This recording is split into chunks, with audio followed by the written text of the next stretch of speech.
more can I say? Top Billin.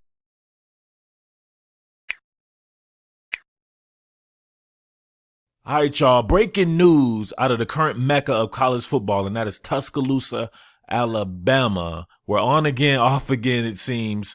Former five-star freak outside linebacker Eyabi Anoma is not currently enrolled in classes at Alabama. So I normally don't do this. I reserve this for my pay sites and everything like that, but I no longer have any business tied into Alabama. So I'll go ahead and do that here. So I was told by a source close to the situation, and I'm not going to go into detail because, you know what, I don't get any joy out of breaking news that's not positive or anything like that. So let's just say that this was a mutual parting of the ways, and that don't expect Eyabi Anoma back with the Crimson Tide, and that he will be moving on for some transgressions. Yeah, we'll leave it at that. So I know the complete details of that, and I'm definitely not going to put this out. For one, I'm very tight with the kind of stuff that I bring. I always allow room for error because you just never know when you're getting information from sources, and hey, that's just how I choose to do it. All right. So what does this mean for Alabama? Now, while Eyabi Anoma was extremely highly touted, he hadn't done anything yet. And to be quite frank with you, I'm not sure if he was. He's one of these guys who I thought was a project in the sense that you can tell he probably hadn't been playing football that long. He was definitely a great athlete. But, man, like I always tell people, this isn't the Olympics, homie. This is football. You have to learn how to play football as well. So I could definitely see Eyabi Anoma affecting the game, maybe on third downs. But when you have Terrell Lewis, hopefully a healthy Terrell Lewis, and Anthony Jennings, who's super underrated, maybe that's not even that good of an idea at this stage of Eyabi Anoma's career. So we see some of the stuff that he did in the spring game. It looked very much like what I saw from him last year, right? So he's got a little bit of development to go before he can reach that type of status that a lot of people think that he may. So that is what it is right there. All right, here you see your man Anoma lined up in a third down package, pushed out towards a 7 technique.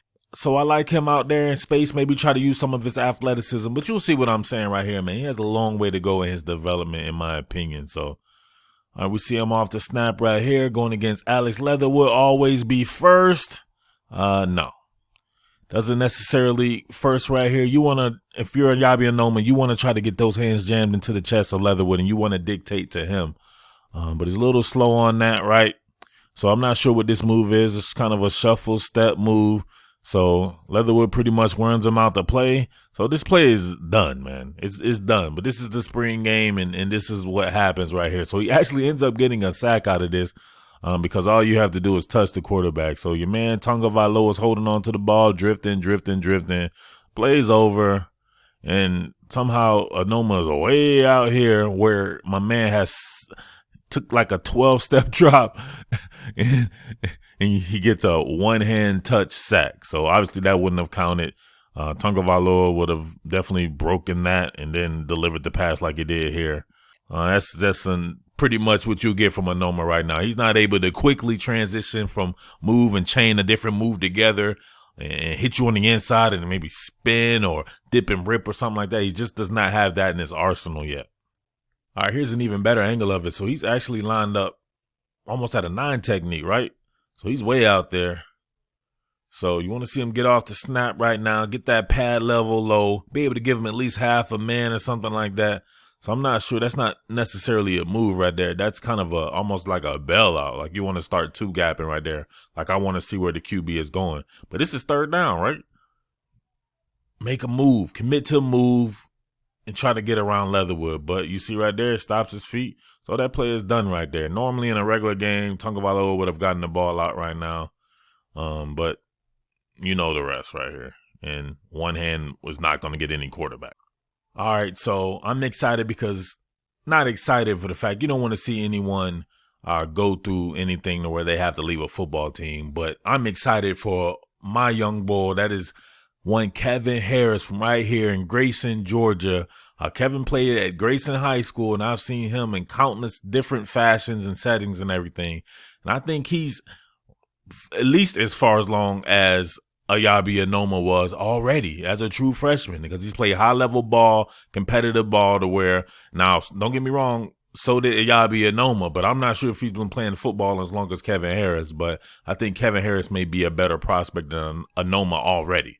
So we see pretty much similar results. You got Kevin Harris in a 4-point. You see a lot of 4-point, you know what they do in nickel situations, a 4 down, even front, right? So you can just see the explosiveness of Kevin Harris trying to run the arc right here. We get it going. All right. Now check this out right here. Now this is how you string together some moves. So we see him working right there. Now look, if something ain't there, now he goes to bending his pad level and trying to get around that way. He's not going to just sit there and kind of play patty cake on the outside. You see him with a dip and rip move. You see him trying to run the arc, bend at the waist, try to get it right there, running the arc. Now he doesn't necessarily get the sack. He gets ran out the arc, but he stays with that bad boy and ends up actually getting a 2-hand touch sack right there. So I've seen this kid play. I think he's ready. I think he's ready right now. If you were to give him kind of a role to go in on third downs, maybe a third down rabbit package type, I think he can at least contribute what Anoma was going to contribute. So, and beyond that, man, you have Jerez Parks, and obviously had a guy like LeBron Ray, depending on the package that you have, will be an outside guy as well. So Alabama's not hurting for talent, even without Eyabi Anoma. Some other guys on the roster, and depending how you configure it, if you're not playing a 3-4, obviously when you're in a 4-man front, Terrell Lewis and Anthony Jennings both become hand in the dirt defensive ends as well. So, all right, that's all I wanted to say on that bad boy.